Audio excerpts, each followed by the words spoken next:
Hello and welcome. In this tutorial, I will show you how to download and install Google Chrome on your Windows PC or laptop. Let's get started.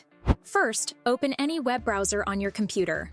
If you don't have a browser installed, you can use Microsoft Edge, which comes pre-installed on Windows. In the address bar, type google.com/Chrome and press Enter. This will take you to the official Google Chrome download page. On the Chrome download page, click the blue button that says Download Chrome. A pop-up will appear asking you to confirm the download. Click Accept and Install to proceed. Once the download is complete, go to your Downloads folder and double-click on the Chrome Setup.exe file to run the installer. The installation process will begin automatically. Wait for a few minutes while Google Chrome installs on your PC. After installation, Google Chrome will open automatically. If not, you can find it in the Start menu or on your desktop.